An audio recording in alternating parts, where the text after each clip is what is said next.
our presenters are here. But we'll wait to do the introductions for a few more minutes. We'll wait till about 6:05, and then Lori's going to go. Lauren's going to go first, Lori, and for about a half an hour, and then time for questions, and then you'll have a half an hour. Never enough for both of you, I'm sure, but and we'll leave enough time for questions for you, Lori, and then questions, any follow-up questions that people think of that they didn't think of for both of you at the end. But good evening, everybody. We're going to wait a few minutes to let more people get on board. And this webinar is being recorded, so and we'll make mention of that again. I've had some people who would have liked to have been here tonight, but had other commitments, and they wanted to know if it was recorded, and we record all of our webinars. So we'll make mention of that again. So let's just wait a few minutes. Okay. And in the meantime, could I ask a question? Sure, Mary, go ahead.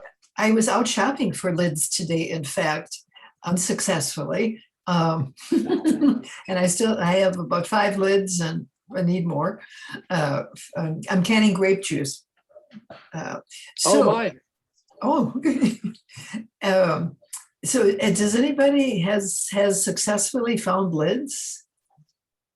Have you looked at Myers? No. That's where I actually found quite a few lids, was at Okay. Myers. Oh, wow. Super. Thank you. Okay. Mary, Anybody else? Anybody else Yeah. found them anywhere else? yeah, I haven't looked this year, but I usually have the best luck at Menards and Farm and Fleet. Okay. All right. Great. Thank you. Appreciate it. Every once Maybe- in a while, you can get surprised by Ace Hardware. Oh. I, It depends on the Ace, though. Some Aces have a good canning section, and not all of them do. That one Okay. that is in Butler has a really good canning section. Yeah, that one I've been, because I go there when I am by work, because it doesn't seem like as much of a hike. Okay. John So- here, I had some success. I checked the hardware stores, I checked Farm and Fleet, nothing there. I just took a flyer on Amazon and some jobber out of Georgia had them. And Mary, you're in luck. I bought 12 dozen of them, of regular size lids. Uh-huh. I'll bring some to church on Sunday for you. Okay, super. I would appreciate even one dozen. That would get me over the hump. Well, I knew we were not going to use, Emily makes tomato jam and Oh, wow. yeah. we'll probably a couple dozen, but I brought extras knowing that friends are going to have trouble finding them. Okay. That's great. A few Super. dozen to church on Sunday. Anybody is welcome to have a few. Okay. For sure one. One dozen. So one Thanks. requirement is to come to St. Catherine's Church on Sunday, right? On Sunday, yeah. Gotta have lids. Planning Lids to to get do in. It's Lid Sunday. It's Sunday. that. I like that. I could probably slip some to the Guthries if it's going to St. Catharines then. Yeah. Okay. I'll look for you on Sunday, John. That's great. That's a wonderful example of the green networking we can do here in Sherman Park, supporting one another as we green this beautiful community of ours. Mhm. So, okay, so it's 6:05. There's imagine some other folks will be coming on board, and let's get going so we can get as much information in the hour and a half we have together as possible, including sharing ideas about where to find things. So again, I'm Tim Perkins. I'm one of the Sherman Park ECO, that stands for Environmental Collaborative Office Ambassadors. We're a small group of people who are seeking to help green Sherman Park along with everybody else. So we don't want to monopolize on that. We want to share that and strengthen our eco movement here in Sherman Park. And Lauren is part of that group, and Lori is a wonderful neighbor and part of the professional staff at French Immersion School. So, so the Sherman Park Eco Group has been we have become the webinar part of the Environmental Collaborative Office. We're the webinar people, along with other projects. And we've had webinars. If you haven't seen them, we've had webinars on tree care and composting and recycling and gardening and solar installation and how to upgrade your home so it's more energy efficient through green homeowners. And while I'm thinking about that, with our next webinar, we're having 2 webinars this month. We're really becoming the webinar people. So 2 Thursdays from today on the 23rd at 6 o'clock. That seems to be a good time for people. Kevin Kane, who's with the Green Homeowners United, will be doing a webinar on ways that you can winterize your home, insulate your home, and he's got some great opportunities for people to do it at less expensive ways, and not necessarily dependent on income either. So, and if you want to see any of those webinars, including the one that we're doing tonight with Lori and Lauren, they are available and Ben has just put the link to the webinars in your chat box. It's on the Sherman Park Community Association website. So we're developing a eco neighborhood presence on the Sherman Park Community Association website because we are part of SPCA. So without further ado, Lauren is going to start, and our wonderful neighbor Lauren Poppin. And Lauren is going to introduce what she's going to be doing, and she's going to be speaking for 20 minutes to 25 minutes, and then we'll leave some time for questions and answers. So Lauren, I'll be your timekeeper. Okay, great. But we don't want to interrupt the process, so we don't want to make sure that what you're doing is done. So it's, but we'll have time for questions, and then Lori will be up next. And Lori, I still think you should write a book called Eating Your Way Through Your Garden. Yes, eating my way through my yard from basically June all the way through November. Yeah, Lori did our webinar in the spring on gardening, and that was wonderful. We need to put together a book or a cookbook or something related to all the good stuff that's going on here. So anyway, Lauren, thank you for being with us tonight, and Lori as well. But Lauren, take it away. Okay, as Tim said, I am Lauren. I live in Grassland Manor. For anyone that is nearby, I'm the house with the mannequin in the yard. And my experience in canning mainly comes from back in 2008 to 2016. I lived in the Bayview Eco Village, which isn't really around anymore, but it was an intentional community in Bayview, which is really just 10 or so adults and some kids living together and a little bit more closer than neighbors. So we shared meals 3 times a week, and we tried to do bulk food purchases and things. And that started with, well, if we can buy a lot of food during the growing season and can it, then that can get us through things, get food for everyone cheaper as well. So it all started with, I went to one class with Annie Werner Lafort down at the Unitarian Church back, I don't know how many years ago it was, but she did a class on how to make dilly beans, which is just pickled green beans. And from then on, I was like, okay, well, this is just following recipes, so I can do this. And then I looked up everything and I kind of went gung-ho about canning. So we did think, like, generally when I can, I tend to do very large batches of them. One year we made 20 gallons of applesauce. Another year we made 150 pints of salsa. I wouldn't recommend anyone do that because you don't sleep when you do that. But to start out with canning, I'm gonna take you on a little tour of my kitchen and show you just generally kind of what things look like, which is mainly you need a couple of really big pots. So the black pot there is a water bath canner. You can find those at Walmart, probably Meijer, a lot of stores.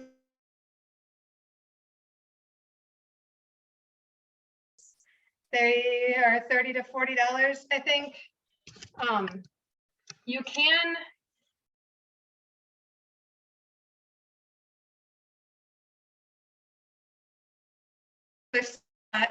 as long as you have a way to keep the jars off the bottom of the pot. So it's saying my internet connection is unstable. Does everyone still hear me okay? Right now, yes. Okay. Oh, Ben says I'm freezing. I might go and move to a different place. Sorry for the technical difficulties.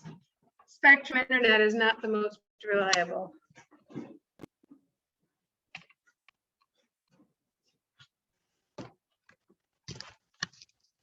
So to plug into the internet, I have to not be in my kitchen, but that shouldn't matter too much.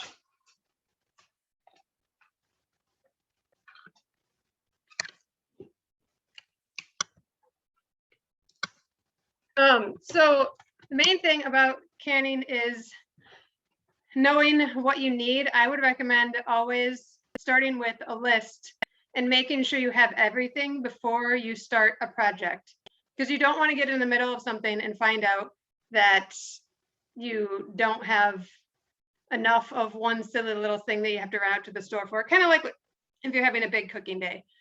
Just making sure that you have a list of everything that you need, and that includes the pots. A jar lifter is another tool, because taking hot jars out of boiling water, you need to not touch them with your hands. And then as far as recipe goes, I'm mainly talking about vegetables here. Lori will be talking about fruits. So a lot of vegetables need a little bit to help them to be canned. For example, I just canned a whole bunch of turnips a couple weeks ago, and you can't just can turnips in a water bath canner because the pH is not correct. So that's why I say that it's generally just a lot of science involved. If you really want to get into canning and experimenting with things, you can actually buy a pH meter. I have one of those, and then you can test out different recipes and make sure they become canning safe and make your own recipes. We're not going to go into that much detail here. So turnips by themselves don't have, they aren't acidic enough to be able to just can, but you can pickle them, because you can pickle anything. And it's the vinegar that makes it okay to can. So essentially anything can be pickled, and it's generally like a 50-50 white vinegar and water ratio. And then depending on how much you're making, you also add salt to it. And you can throw any vegetable you want in it. Some obviously pickle better than others. I pickled garlic scapes for the first time this year, and that worked really well. The texture of the garlic scape actually stays really crunchy. We pickled turnips, and those work. I've pickled dilly beans, and that's for the typical sour dill pickle. And then one thing that I've found very helpful, and maybe I'll just share this in the chat. I think one of the best resources I've found on the internet is a website called pickyourown.org. Maybe I needed a, oh, that didn't go to everybody. It was on, hold on, I'll fix it.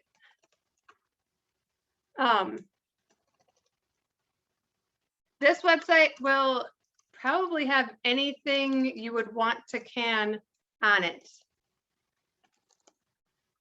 They often have step-by-step instructions with photos. They will give you a materials list of everything you need. They will provide you with recipes.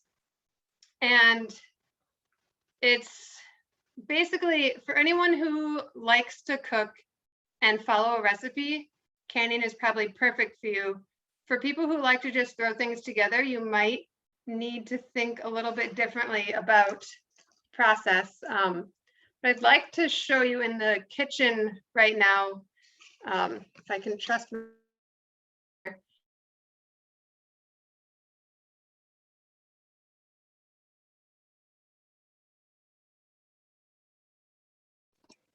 Lot of is jalapenos. So I found a recipe that is very similar to making salsa. So to start, I make myself a list. I don't know if that does it, if it comes through backwards or regular. But I make a list of everything that the recipe says I need. The thing about canning when you are mixing different things together is that the proportions matter. So if you are making, this is hot sauce, it's meant to be hot. If you are making salsa and you're like, oh, these peppers are really hot, I'm just gonna cut some out. You can't do that.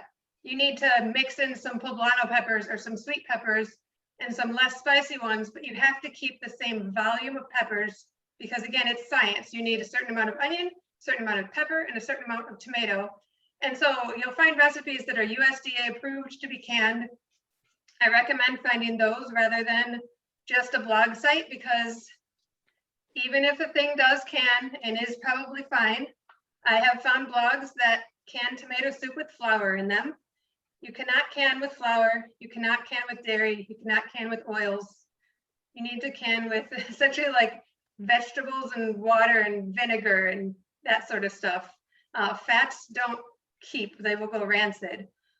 So find a USDA approved recipe. Those are really easy to find. Ball, actually, like the Ball Jar Canning, they make really great cookbooks that you can find that have great recipes in them that have all different sorts of canning ideas and hints.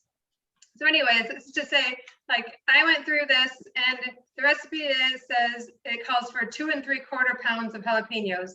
So I went through, I did that, and I was like, oh, I actually still have some more left. So my limiting factor was 1 more pound of jalapenos. And some people just, I don't know, I really love math. So to me, converting a recipe is very simple. But in canning, you almost always have to convert a recipe because you never have the exact amount that is called for in a recipe. So for example, if I started this and I only had the 1 pound of jalapenos, what I need to do is just take 1 pound divided by 2.75 pounds on here, type it into my phone calculator and it gives some decimal. And then whatever that decimal is, this calls for 6 pounds of tomatoes to go with it. So then I just say times 6. And that's how many pounds of tomatoes I need to do with my 1 pound of jalapenos. So you just go through and do that for everything in the recipe and it makes it really easy to convert. And so that's the stage I'm at right now is if we go back to the stove, I have a pot of onions and peppers and tomatoes. And it just needs to sit there for 2 hours because unfortunately that's just how long hot sauce takes to simmer and cook. But I wanted to go through other things about the process. I think one of the most challenging things about canning is setting up your timeline appropriately. If you're doing it by yourself, sometimes it just ends up taking you a long time, but especially if you do have people helping, it's good to figure out where the bottlenecks are so you can kind of plan in advance. For example, I prefer to wash all of my jars in advance in the dishwasher because I have a dishwasher. You can wash them in hot and soap and water in your sink and they will be fine.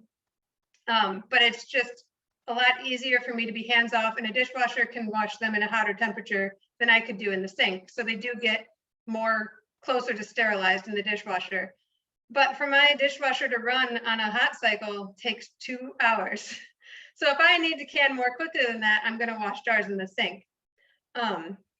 So step 1, I would say for most canning is get your jars clean and start a water bath boiling because, you know, if you saw the size of the black pot on the stove, maybe it's easier to tell from this scale. It's a very large pot and it takes a very long time to bring that to a boil. So you don't want to be waiting with all of your things ready to go in the pot and just waiting for it to boil because that's just wasted time. There will also be lids and rims. Those, you just start a small pot on the stove and you need to boil those for 10 minutes to sterilize those before you get ready for them. So my process for this hot sauce tonight was really just, I spent a lot of time chopping a whole bunch of vegetables and I put them in the pot and I added some vinegar and I added some water. And that's pretty much most of the recipe. So my process now is to wait. I don't have anything to do for an hour and a half. But once it is done, once I've boiled it for the 2 hours, and then I have to blend it, whether that's in a blender or with an immersion blender. While it is still hot and boiling, I put it in jars. So one of the most helpful items, so I will be using these size jars. They just came out of the dishwasher. And you will want a jar filler because trying to pour into just the jar makes a mess. This is a huge help, and they're pretty inexpensive. They have plastic ones as well, but I prefer stainless steel. So you'll fill all of your jars with boiling hot sauce, and make sure the edge of the jar is clean. So sometimes when you spill it, even though you're using a funnel, you'll get some drips along this top edge here. So I always keep a clean towel next to me. So as soon as you fill a jar, you need to wipe off this edge with a clean towel. And then you can set your lid on. I think I'll get a lid. While Lauren's doing that, if you have any questions that you want to put in the chat, feel free to type them in and I'll translate them for Lauren. Okay, so you'll put the lid on and then you'll want to wrap it with the rim. And this is the part that's a little bit hard to show over webinar. So when you tighten these, you want to tighten them until it's like, when you're not, I'm not gripping it to twist it. I'm kind of just very lightly and it won't twist anymore. If I wanted to, if you watch now, I can twist that still another half inch or so. You don't want to clamp it all the way down tight. If you're sitting it down on a table, you want to spin it almost until like the jar will spin, but the lid won't tighten. So you almost tighten it. Like, best example I show is, see if I can get this to show here. I don't think I can get angles right with the computer camera, but essentially it will spin on the table. And then once that is done, losing all of my things tonight.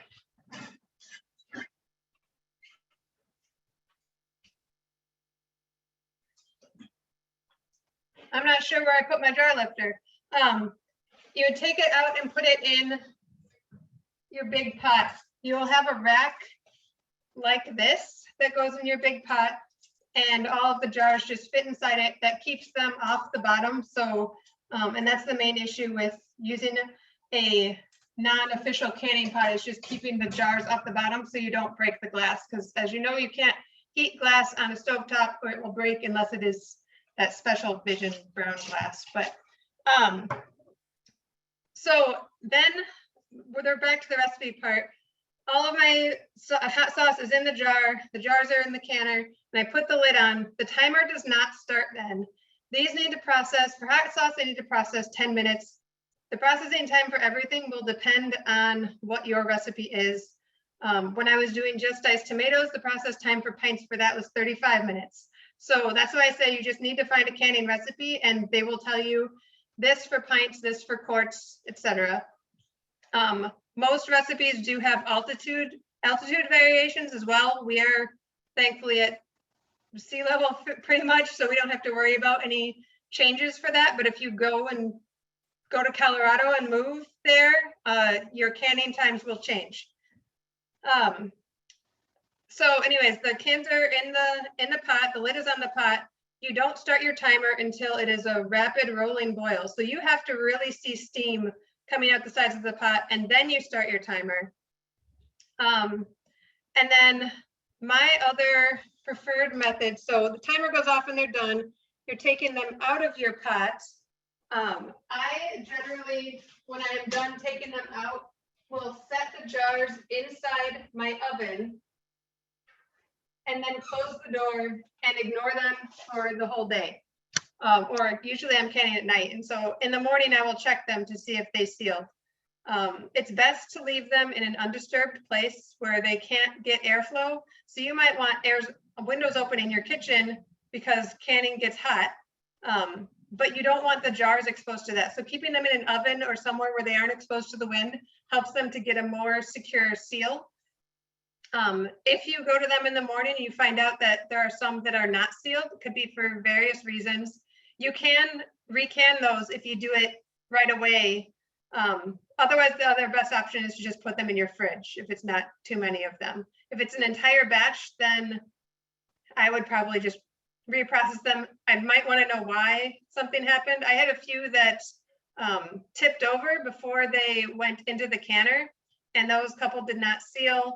And after I opened them, I realized it was because a little piece of tomato had gotten between the glass jar and the lid, and so it couldn't clamp down and seal. And so I went through and I re-cleaned and sterilized the lids and then reprocessed them, and everything sealed fine. Trying to think of what other tips I was thinking of. I always label my jars and write on the lids with permanent marker what it is and the date that I canned it. I do not, my personal choice is to not throw away canned goods that are more than 18 months old. All the canning companies only certify the seal for 12 to 18 months, but canned food is fine as long as it keeps the seal. The texture is not always as good the longer it sits, but there's been enough science done to show that it is not unsafe to eat canned food as long as it has stayed sealed. And you can look at it too. I mean, if it looks like there's mold inside of it, even though it's sealed, then it's probably a fake seal. But I am currently, I still have 5-year-old applesauce that I'm eating because I was gifted it. So canned food is good as long as it is still canned. Great. Thanks, Lauren. So let's open it up for some questions. And then as Lori does hers, we'll come back to both Lori and Lauren at the end, and you may think of a question that you wanted to ask Lauren that you'd forgot. So, but let's open it up. Just either you can type in questions. I don't see any at this point, but does anybody have a question? Just raise your hand. Steve? Mute yourself, Steve. Muted. I'm muted now. I use kosher salt versus table salt. Is there any difference? It's generally preferred to use probably either kosher salt or specifically canning pickling salt. It's best if it doesn't have the additives in it. It can make pickles taste bitter if you use table salt. And the main difference between kosher and the canning pickling salt is canning pickling salt is just finer, so it dissolves in the vinegar mix more quickly. Thank you. That's good. I can't see everyone on my screen, so if you have a question, just unmute yourself and jump right in. Anybody have a question? So Lauren, how much vinegar did you, in that pot you had there, how much vinegar would go into a pot that size? For this hot sauce, it called for, I put probably about 910 milliliters of vinegar in. So it ended up being about a bottle. One of the standard, this one was apple cider vinegar that the recipe called for, but. Yeah. Lauren, a lot of times I mix them, white and it's a little different flavor. Yep. Yeah, this recipe, I haven't made this hot sauce before. So I figured I'd try it with apple cider vinegar. I'm glad that it called for that rather than all white vinegar, because I think that, sometimes hot sauce really tastes vinegary. So I think with the apple cider, hopefully it won't as much. I guess another item that's not thought of as much is herbs and spices. Like generally, with vegetables, it's less often. That's more of a, okay, I'm making applesauce and I want to add cinnamon or something. But herbs and spices can be added when you're making a recipe, and those generally don't change the pH of it. And so they can be added in whatever, like to taste, essentially. If you want, with something like hot sauce, you cook it enough beforehand that it tastes about the same coming out as it does going in. Pickles, you don't get that. When I made the turnip pickles, I was a little bit scared because I made them and you don't know what they taste like until at least 2 weeks, and then you've already made all of your pickles. And I made like over 50 jars of pickles. So you don't you don't want to find out that those taste bad when you put all that much effort into them. So some of it is like finding recipes from people that you've tried or that they know are good is recommended, because then it's less of a guessing game of, will I like this? As an example, last year I tried a new recipe for watermelon rind pickles, and the recipe had you simmer a whole bunch of things in the pot, which included lemon slices. And I found that the pickles have too much of the taste of the bitter lemon pith in it. And I've made them before where you add the lemon slices later, and it was, I think, a better result. So it's just small things like that can make a big difference in a recipe. I usually do it later, Lauren. Yeah. Better flavor. So Lauren, you were recommending, does Ball Jar have a website that they have recipes on? I believe they do offer some free on their website. They have, their ebook is pretty affordable if you buy the electronic version of it. You can also check a lot of canning books out of the library. So there's a lot of good ways to get free resources of them. And then also this pickyourown.org website has recipes for most anything that you would want. I think I've found a lot of USDA certified salsa recipes.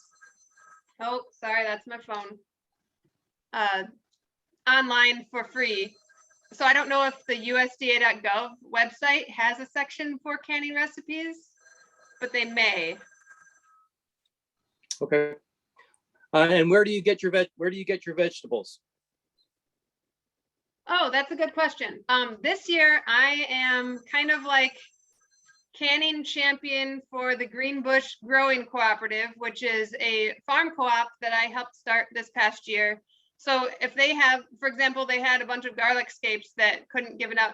They were a little late in the year to give out in boxes still, and they'd already given out a lot in boxes. And then they were overwhelmed by tomatoes and also the turnips. So they just said, hey, can you come up and take this stuff and make it for us? So I just can a bunch of stuff and then bring it back to the farm. In a normal year where it's for myself, my preferred places to go are Barthel's, because they have windfall pick your own apples for $7 a bushel, and nowhere else compares at that price. No, so these are not apples you could store and keep all winter because they are windfalls, but they are perfect. There's no spots that show on them, and they're perfect for applesauce. And you can't beat that price. So they also, I can get pumpkins from them as well. I can't remember if they're the place that I got tomato. They don't really have tomatoes. Was it Fruitvale? There's a place very near Barthel's that also did pick your own tomatoes that I went to. That was really affordable. Azir's asking, what's the name of can you spell the name of the orchard? Oh, yep. I'll put it in the chat. Bartels. And I'm going to put, I looked up, and the National Center for Home Food Preservation has a website. I'm going to type that in as well. So, think of if there are other questions that there you go. Great. Other questions that you are thinking of that come up even as you're listening to Lori, we'll come back to Lauren at the end. But thanks, Lauren. And I'm assuming you're inviting us all to the salsa tasting party so that's one of the drawbacks about Zoom is you can't actually sample stuff. Right. So, hey, Lori, you're up next, and thanks for being here. Okay, well, thanks, thank you for having me. And thank you, Lauren. I have things to add to Lauren's as well. I am sitting here with that fall canning book that you were mentioning. It was kind of my go-to book as I've been canning throughout the years. My name again is Lori Banks, and I am a resident as well of Grassland Manor. Um, I have been canning since I was a child. It's a skill that I picked up from my mom. I always joke with my mom that she taught me something like canning and then she stopped. She taught me how to bake and then she stopped. She will say, though, that she still does a little bit on the side, and she does. Nothing to the extent that I do, because I absolutely love growing fruit. So I have a yard right now that is winding down, but over the growing season, I have picked raspberries, elderberries, blueberries. I have 4 apple trees. I have 2 pear trees. I have a 3-in-1 cherry tree. I also have 6 grapevines, which most of them are all coming in right now, all at the same time. And then I also just grow all sorts of little vegetables and herbs along the side of the house. So it is something that I have grown up doing, growing my own fruits and vegetables, particularly focusing on fruit. I do believe in eating from my yard, maybe mid-June all the way through November if I can. So I primarily do can making jams and jellies out of the fruit that I grow. This has been one of the rare summers in which I really have not had a chance to can things I grow. So I now have 2 freezers that house a lot of fruit, and I have to be very grateful that when we had that storm on August 10th, we didn't have a power outage, because I would have been a nervous wreck and I would have been canning for days if that had been the case. Um, so again, with the canning, I start off like Lauren with that big pot that you fill full of boiling water, because you do want to have your ingredients together all at once. You never want to start this process and then find out that you don't have something midway through. Once you start the process, it does not wait for you. But actually, before I get to that pot, because I grow so many grapes and things that need to be juiced down, I start with a steam juicer. So a lot of people do their juicing of fruits to make jellies, sometimes the old fashioned way of using the cheesecloth, where you might put the grapes in a pot with a little water and then cook it down a little bit and then strain it in the cheesecloth. For me, time wise, when I have so much fruit coming in, I used to do it like that. And sometimes the flavor is a little bit better, but I no longer have time for the amount of grapes. I was gifted Sunday with 2 of those giant strawberry boxes full of grapes from northern Michigan. I don't know why I said yes to that one. But I juiced it down to 1.5 gallons of Concord grape juice in my refrigerator. And then I've already done red grape juice. So the beauty of the steam juicer in 3 parts. You have the bottom part, which you put the water in. You have the middle part, which has kind of a hole in the middle, and it also has the hose on the side. And then you drop into the middle the colander. So once your hot water is ready in your bottom part, you put the 2 other pots on top. You then add your grapes or whatever you're juicing down. You turn your heat on high. You probably follow the instructions. I usually do 1 hour, and the steam will push the juice out of your fruits.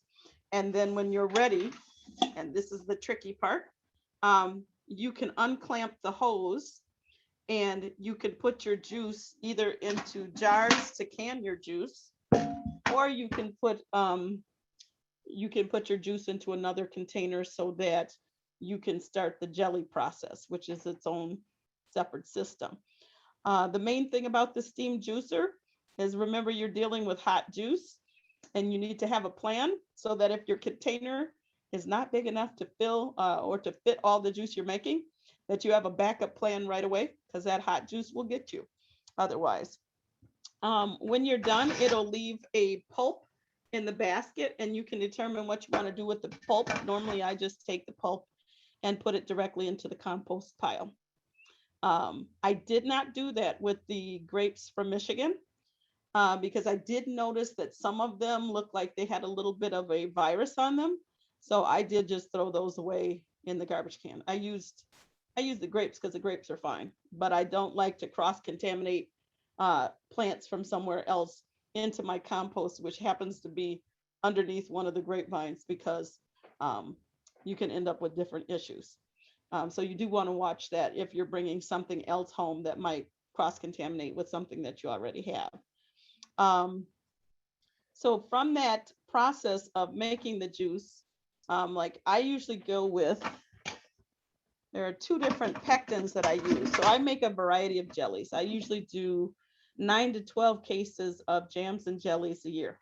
Anything from like the spice pear jam to, what is this, peach jam, to even right here is the low sugar red jelly. I have learned over the years to go with the different pectins, particularly the low sugar, which I find in the Sure-Gel. I do that more so because I have so many people in my family who are either diabetic or don't need that extra sugar. It's still 100% sugar that you would add to it, and sugar in the pectin itself, but it's not as much sugar as if you get the regular, sorry about that, the regular Sure-Gel. I do use the regular Sure-Gel only in my currant jelly, because currants are so tart that I find the need to use this one. And for some reason, the less sugar recipes do not include a recipe for currant jelly with the pink box. So I use my pectins, and then for my spice jam though, I don't use pectin in it. I cook it down. So it takes about, instead of say the traditional, 20, 30 minutes to make jelly with this box, it might take about 2 hours to cook down the sugars in this. So my spice pear jams usually have 8 cups of fruit, and then 4 cups of sugar, and then the spices that go in it. And I cook that for 2.5 hours. Whereas I think the grape jelly is usually about 5.5 cups of juice with about 3 cups of sugar and the box of pectin. So I've just gone back and forth over the years. Some of the best recipes you can kind of Google and find, like blue ribbon recipes that you might find from various state fairs. I will say I have won blue ribbons at the Wisconsin State Fair for my jams and jellies. It's been quite a few years since I've entered. Might have been about 9 years ago was the last time, but I have come up with blue ribbons for those jellies. And like Lauren, I do use the plastic because I've never come across the stainless steel. That would be kind of cool. But the whole set where you have the funnel to put the jars, to put the jelly down into the jars. And then also I use the plastic wand that has the magnet at the end to pick the hot lids and caps out of the hot water to put on the jars. And then I love to have my sturdy lifter, which the end came off, but to pick my jars up, so that I don't have to get too close to the water. So it's interesting when you're making jams and jellies. Air conditioning has now spoiled me, but when I was growing up, we didn't have air conditioning, and it would always be those 90-degree days that you would turn the kitchen into 120 degrees, as you had all of these pots of water. So for those who have central air, it's a lot easier now than it used to be. There was something else I was going to tell you guys. But yeah, that's primarily my story when it comes to making jams and jellies. So, I should say, Tim, I don't do a whole lot of buying fruit at other locations because I do grow so much in my yard. Probably the only thing that I will buy outside of my yard is going to be peaches. I usually buy about 6 cases of peaches every year from that Tree Ripe Fruit Company. So I peel, pit, slice, and pack those in the freezer. Or if I find something, say at, anyone know the name of the place over on Martin Luther King and North Avenue? I can't think of. Pete's Market. Yeah. Sometimes you'll find some great deal on fruit that's like ready to go. last year was apricots. So I had a chance to make 2 or 3 batches of apricot jam because apricots are so expensive. These apricots were perfect. I made a fig jam last year because I actually came across fresh figs, which is rare. And so every once in a while, I'll come across something like that. But otherwise, when it comes to the currants, the gooseberry jam, and some of the other things, a lot of that just comes out of the yard. Related to your hot kitchen comment, for me, if I'm doing smaller batch things, I don't mind so much just suffering through the kitchen, but when I know I'm actually going to be canning all day, I purchased a double burner. I got it at a camping store. So it's like a Coleman double burner that you hook up a propane tank to. Oh, And they make them, each burner is 60,000 BTU. So it actually doesn't take nearly as long to heat up your water bath. And I also, in addition to the typical water bath, I have a 10-gallon pot. I think it doesn't have a spigot on it, but I think I probably got it from Fine's, the restaurant store. It's a very, very large, deep pot. And I got that because I learned that you can double stack pints if your pot is deep enough. oh. And process a lot more cans that way. So again, this is things I learned from the year I decided to be crazy and can 150 jars of salsa. But Yeah. But outside makes a big difference. If you can work in your garage, even if it's raining, or just to be out where there can be airflow is a big help. The one thing that I've noticed, like with people who are canning for the first time, is they might try to skip steps, and you do not want to skip steps. Do not let anybody convince you that you don't need the water bath or the pressure canner when it comes to the vegetables.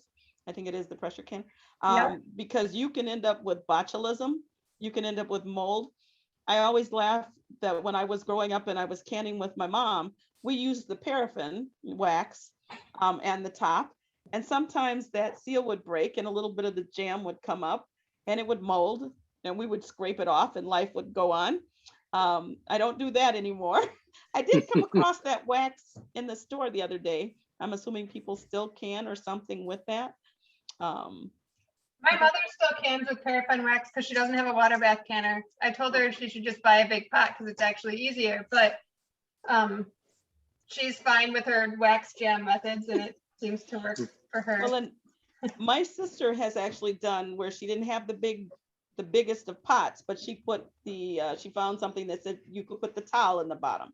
So she put the towel in the bottom. So if you don't have the canning pot like we have, you can get a pot that's deep enough and then put a towel in the bottom and then put your canning in there. But yeah, don't skip that step because I have had friends and relatives who tried to skip that step that they were told to just flip the hot jars upside down after they filled, and those things molded and eased themselves out of the container down the line and things like that. You want to make sure you have this step to kill off any toxins. And I don't know if either of us actually mentioned this. In your water bath, you need to make sure that your water covers the tops of your jars by an inch. More can't hurt.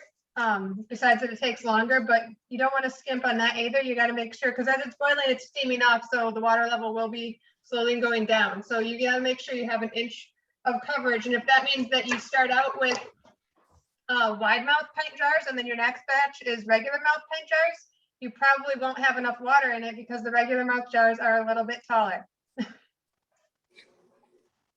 I do actually have the 2 different size pots, depending on if I change up to the quart size jars. Although I don't do that much with the quart size anymore. I have a ton of grape juice from 2 years ago canned in my basement right now that this seems like the grape juice keeps coming. But I usually deal with half pints and occasionally a pint jar, but mainly half pints.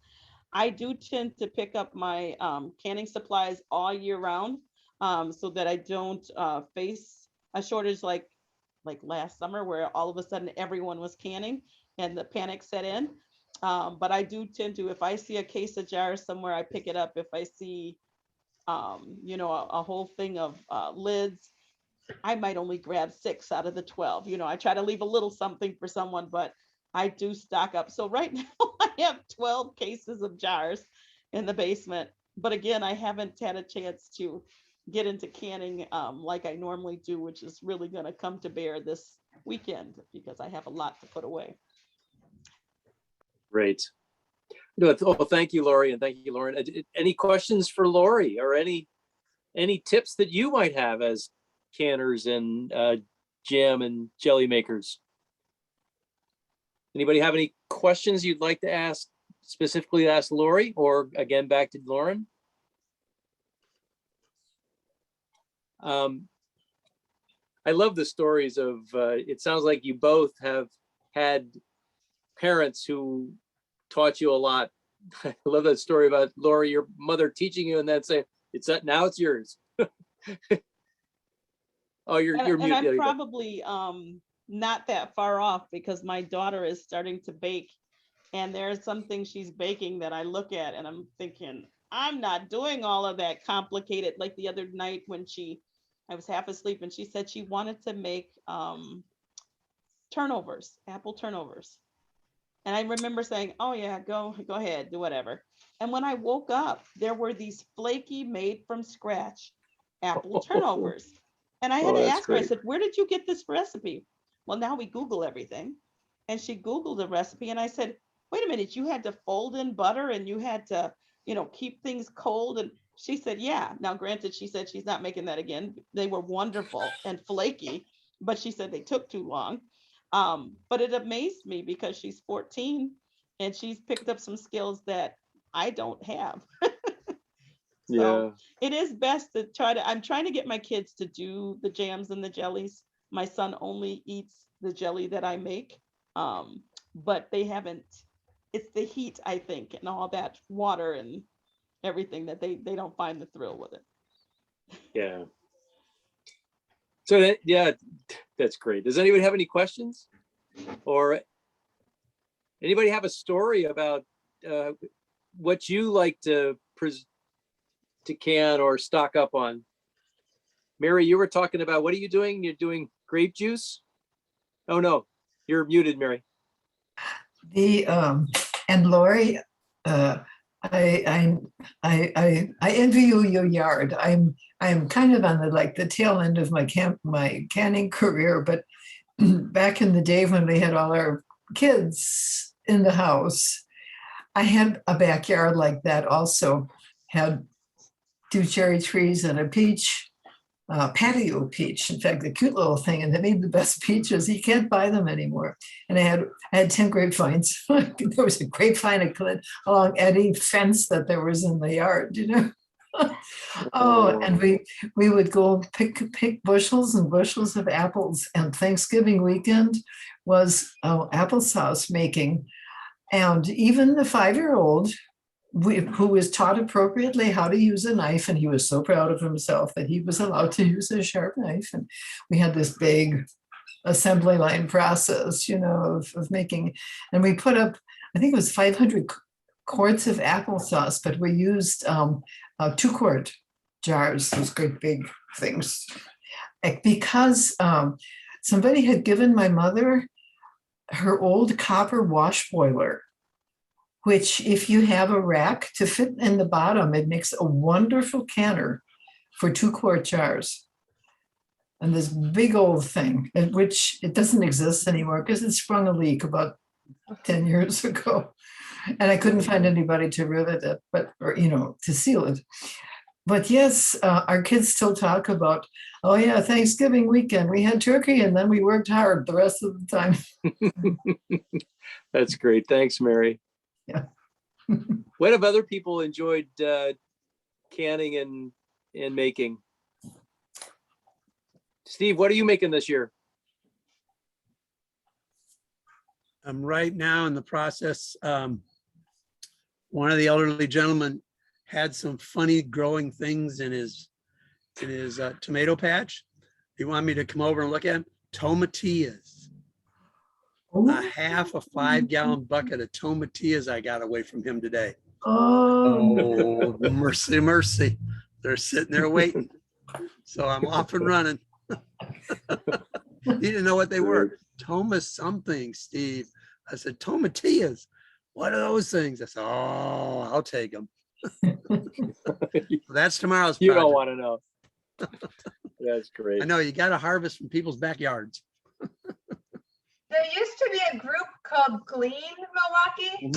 I don't know who has if it's still around or who has their master list, but they did go around to a lot of people and survey who had fruit trees and whether or not they picked them and whether they were available for neighborhood share to pick. And Yeah. That's a great group. because there's a lot of fruit trees around that the fruit just falls and goes to the animals. Yeah. Yeah. I've got to I ask had, Mary. this is Lori's mom. Hi, everybody. Well, my yard, Lori helped me to make, and my grandson, kind of a raised bed this year, which was awesome. I just love it. It's on the ground, but it's, it's up like about 8 inches and things were just growing and these cucumbers just went crazy. And I was wondering what to do with them. So I made some refrigerator pickles. In the past, I made the pickles, with the water bath, but the refrigerator pickles actually turned out quite well. So I've been enjoying those. How do you do that, Helen? Well, I Googled a recipe and it has, the vinegar, it has sugar, it has spices in it. And you just, I think it was, you have to boil that. And then you slice the cucumbers and put them in that. And then you just let it sit. Yep. And then you put them in the refrigerator. So they last up to 2 months, I think it said in the refrigerator. Yeah, those are excellent. I've got a Mhm. whole refrigerator full of our pickles. Yeah, I know. I always do it that way. That to me is the best. I love them. So as not somebody who's as skilled, anywhere near as skilled as all of you, is that something you can do with most vegetables? Can you do that kind of process with most vegetables? Yeah, my mom makes them with carrots and onions and zucchini and cucumbers and cauliflower and whatever she has in her garden every year. Yeah, beets. Yeah, Yep, we got a bunch of stuff. Let me ask Yeah. Mary, Mary, did you ever have elderberries? Yes, Did you live on 51st? yes. This is why I planted elderberries, because of you. Oh, You gave me elderberries one year. And I had my 2 little kids in the wagon. yes. Oh my gosh, yes. Yes, that's all of a sudden it just hit me. Okay. Oh, and they're so good. They're just such good And berries. this is exactly why I planted it, because after that, it took me a while. I didn't plant them until about 3 years ago, but you have always been my inspiration for those elderberries. Just so Oh, that's great. Thank you. This is a great story. Lori and I used to compete at State Fair. There we'd be in line with all of our little goodies. All those other ladies. There was always one woman who had Sue Urbaniak, who is like I want to meet her someday because she is the queen of jams and jellies at Wisconsin State Fair. One day I want to meet that lady. What was it the one year, Lori, we were competing against each other? What was it? Was it for grape? I did grape. No. I did a cherry one year. No, I'm drawing a blank, but that was kind of funny. So it was a hoot. Oh, it's great that you're making connections. And so you found your elderberry lady. Yeah. Oh, That's great, Mary. small world. Mercy, mercy. Does anybody else have anything you want to share? Any tips or favorite recipes or anything that you'd like to share with the whole group? So this webinar will be on the Sherman Park Community Association website. I'm going to check one more time to see if there are any questions in the chat. I put the National Center for Home Food Preservation website in there. And Ben I think chats are included, aren't they, in a recorded webinar? You're muted. The tech support person is muted. No, chats are not and not Okay. include it. But if there are certain links that you want us to include on the website beneath the recording, we can do that. Okay. Yeah, Lauren and Lori and anybody, if you have a website that you think would really be helpful, send them on to SPCA to Mabel and she'll get them to Ben. And let me just ask you one quick survey question for those who are still on and willing to part. We're thinking about webinars for the future. And does anybody have any thoughts? We're thinking about maybe inviting people from Plastics Free Wisconsin. Again, we have the weatherization and another webinar from Green Homeowners and Kevin Kane coming up on the 23rd. We talked about putting your garden to bed, winterizing your house, doing things that encourage continued environmental care in our community. Anybody have any webinars that you'd like to suggest related to urban gardening or your homes or the neighborhood itself?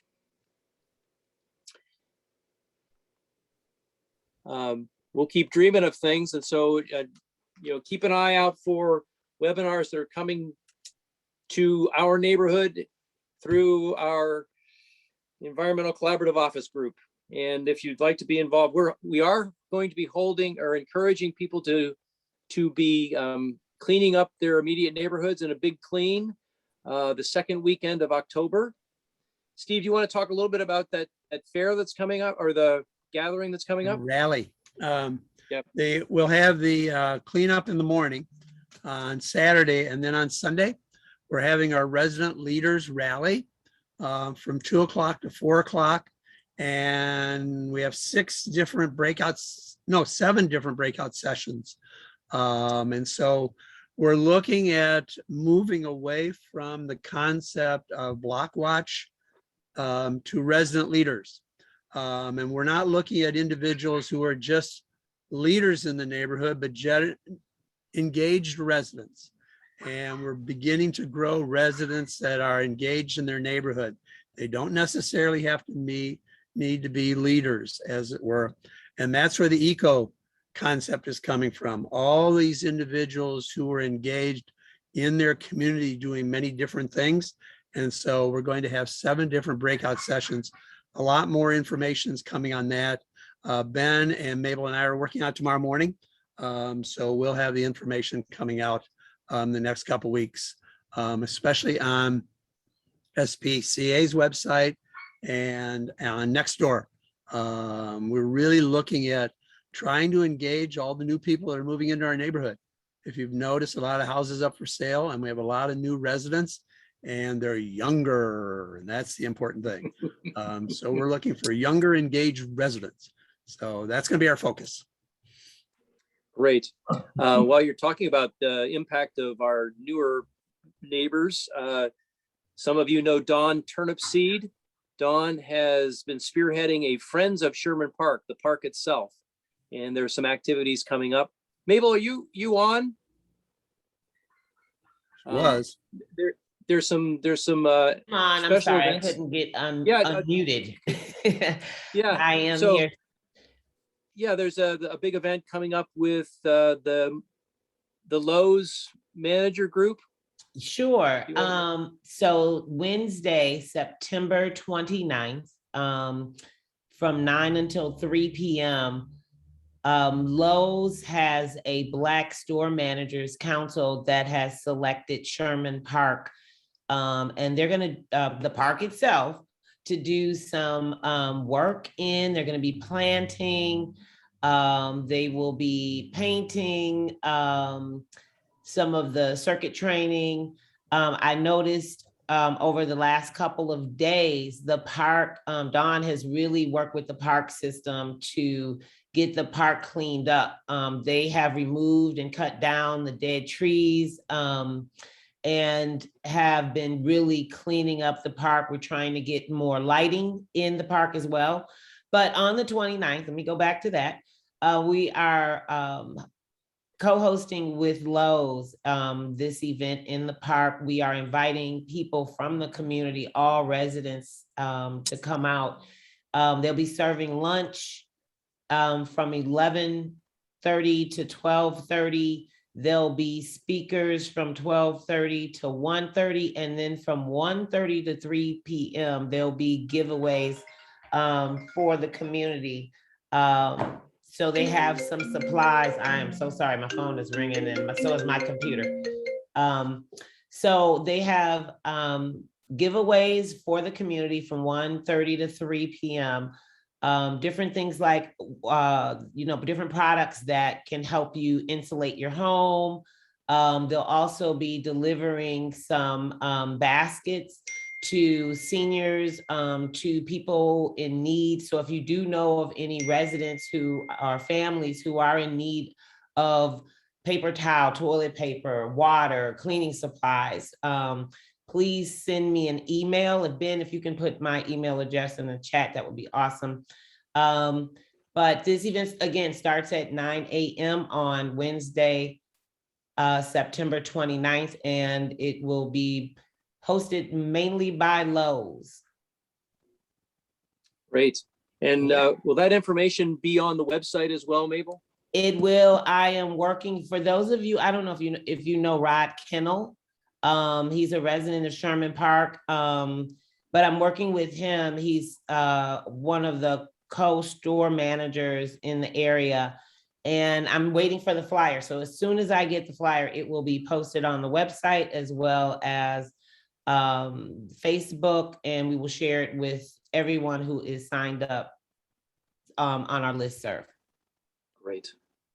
The irony Okay. of all this is when Lowe's originally came to Midtown, they adopted Sherman Park. It goes back 20 years. So That's it's amazing. talk Yeah. about going all the way around. It's pretty cool. Yeah. Well, yeah, exactly. Well, so that's great. So there are a lot of things that are going on in the community to green our neighborhood and to improve the quality of life for everyone. Two-leggeds and four-leggeds and things that fly and things that grow. So we give thanks for all our resident experts and people who have a passion for this kind of work. And thank you everybody for being with us tonight. We're getting into those months where we have less and less sunshine and daylight. So we'll end a little bit early tonight and let you go outside and enjoy the rest of the beautiful day. So thank you again, Lori and Lauren. Let's give them a round. Thank you very much. In case anyone's interested, this is my room Oh. downstairs with a lot of candy. Oh my gosh. Oh, Lordy. So Yeah, it's just a little time, and then you can have a lot of food for winter. you're stocking up. Yeah, you're gonna survive through the winter. That's great. And Lori, part of yours is behind you too. Yeah. Yes, I do have some of my spice pear jams and my geez. grape jam back there. And like I said, I have these 2 freezers that in the next few weeks I will be, I buy sugar in the 25-pound bag, taking on all the cherries that I picked off of my tree in Door County because I can never pick enough fruit, and all those peaches as well. Nice. Well, maybe next year, if we're able to have an outdoor environmental event, we can encourage you to help us to bring some of those remaining jars from the winter out and share some of it with us. So we'll hopefully be able to do something around Earth Day next year, late April or around Earth Day itself, and have an actual event where we can bring people together and learn from each other about how to green Sherman Park. So thank you all. Blessings to everyone. Thank you for your good work and your sweet and delicious work and your tart work and your pickled work, whatever work you're doing. So thank you, everybody. Thanks to Ben Barker for being our tech support guy, and thanks Mabel and Sherman Park Community Association. Always remember to support our community association because that is our neighborhood. Take care, everybody. Blessings to you. Night, everyone. Good night. Thank you. Good night.